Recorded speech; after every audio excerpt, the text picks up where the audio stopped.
আবার আমি আপনাদের মাঝে ফিরে আসলাম। এখন আমি মাংসগুলো দিয়ে দেবো। এটা আমি লেবু দিয়ে ভালো করে ধুয়ে নিয়ে এসেছি ভিউয়ার্স।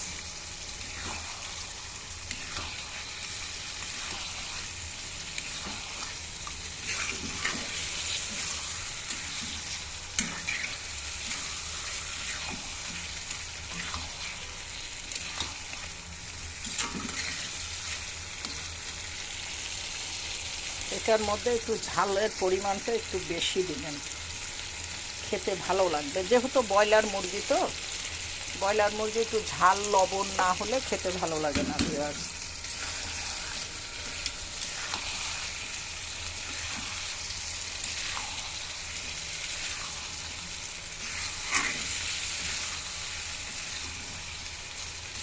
দেখছেন আমার মুরগিটা কেমন হয়েছে? যদি ভালো লেগে থাকে রেসিপিটা অবশ্যই বাসাতে ট্রাই করে খেয়ে দেখবেন।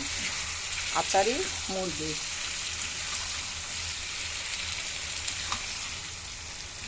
দেখেন কেমন হয়েছে।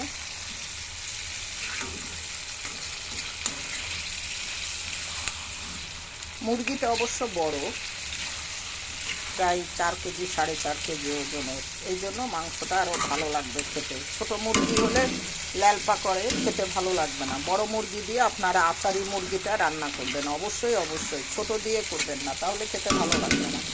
ছোট মুরগির এক স্বাদ, বড় মুরগির এক স্বাদ। আর যখন আপনারা মুরগিটাতে একটু লেবু দিয়ে দিবেন বা লেবু দিয়ে ভালো করে ধুয়ে নেবেন, দেখবেন মাংসটা শক্ত হয়ে যাবে, খেতেও ভালো লাগবে, কেউ বুঝতেও পারবে না যে এটা ব্রয়লারের মুরগি। যদি আমার রেসিপিগুলো ভালো লেগে থাকে, ভালোবেসে পাশে থাকেন, সাপোর্ট দেন। হয়ে গেল আমার ইয়ামি ইয়ামি টেস্টি আচারি মুরগি। রেসিপিটা ভালো লাগলে পাশে থাকবেন, সাপোর্ট দিবেন, আর অবশ্যই ট্রাই করবেন রান্না করে খেয়ে। আল্লাহ হাফেজ।